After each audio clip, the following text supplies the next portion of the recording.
Masya Allah, inilah istri Nabi Lut alaihissalam yang dikutuk Allah menjadi patung tiang garam. Inilah patung wanita yang telah mendurhakai Allah dan Rasulnya, serta menjadi bukti akan kuasa Allah Subhanahu wa Ta'ala. Lokasi patung tiang garam ini berada di sekitar Laut Mati, tepatnya di wilayah Yordania dan Palestina. Menurut kisahnya, dahulu istri Nabi Lut dikutuk menjadi tiang garam karena ia menoleh ke belakang saat melarikan diri dari kehancuran kota Sodom dan Gomora. Hukuman ini diberikan sebagai konsekuensi atas ketidaktaatannya terhadap perintah Allah Subhanahu wa Ta'ala. Hal ini juga menjadi bukti bahwa tidak ada privilege bagi keluarga seorang nabi pun. Apabila di antara mereka ada yang ingkar dan durhaka kepada Allah dan Rasul-Nya, maka ia akan mendapatkan balasan atas kedurhakaan itu. Dikisahkan dahulu di sebuah negeri yang dipenuhi kehijauan dan air, berdirilah kota-kota yang makmur bernama Sodom dan Gomora. Namun kemakmuran itu tidak diiringi dengan ketaatan. Penduduknya terbuai dalam dosa dan maksiat, tak mengenal batas dan melupakan Tuhannya. Di antara mereka hiduplah seorang nabi yang saleh, yaitu Nabi Lut alaihissalam. Dengan sabar, beliau senantiasa menyeru kaumnya untuk kembali ke jalan yang lurus, tetapi hanya sedikit orang yang mendengarkannya. Sayangnya istri Nabi Lut hatinya telah terikat pada keburukan kaum Sodom hingga menolak ajaran sang suaminya. Pada suatu malam yang gelap, pernah ada tamu yang datang ke rumah Nabi Lut. Mereka adalah dua pemuda tampan yang sebenarnya adalah malaikat yang diutus oleh Allah. Istri Nabi Lut yang hatinya sudah gelap, secara diam-diam memberitahu kaumnya tentang kedatangan tamu-tamu tersebut. Tak lama kemudian, gerombolan kaum Sodom yang penuh hawa nafsu mengepung rumah Nabi Lut, dan mereka menuntut agar tamu-tamu itu diserahkan kepada mereka.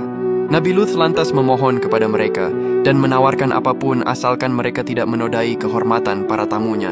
Namun permohonan itu menjadi sia-sia.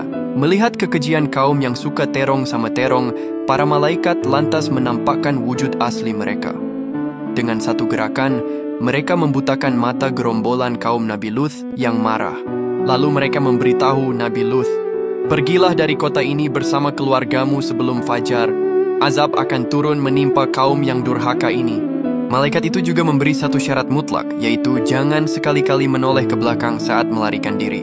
Maka di tengah malam yang sunyi, Nabi Lut bersama putri-putrinya melangkah pergi dari kota Sodom. Namun, istri Nabi Lut masih ragu.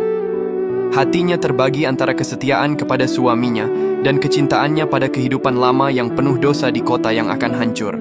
Ia berjalan di belakang mereka dengan langkah yang berat, terus berpikir tentang segala yang akan ia tinggalkan. Saat azab turun, langit menjadi pecah. Hujan batu belerang dan api membinasakan seluruh kota Sodom. Tiba-tiba, suara kehancuran yang dahsyat memanggil nama istri Nabi Lut. Ia tak mampu menahan rasa penasarannya, atau mungkin kerinduannya pada dosa. Ia lantas menoleh ke belakang. Sesaat setelah ia memandang kota yang sedang dihancurkan, tiba-tiba tubuhnya membeku dan berlahan berubah menjadi patung tiang garam. Hukuman itu menjadi saksi bisu atas ketidaktaatan dan pengkhianatannya. Ia lantas meninggal di tempat yang sama dengan kaum durhaka yang ia cintai.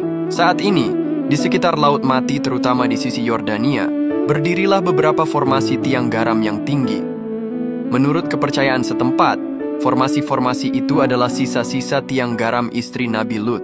Patung tiang garam ini seolah berdiri sebagai pengingat akan hukuman bagi mereka yang memilih untuk mencintai dunia fana daripada ketaatan pada Tuhan. Kisah ini mengajarkan bahwa ikatan keluarga tidak akan menjamin keselamatan jika hati telah menolak kebenaran ilahi.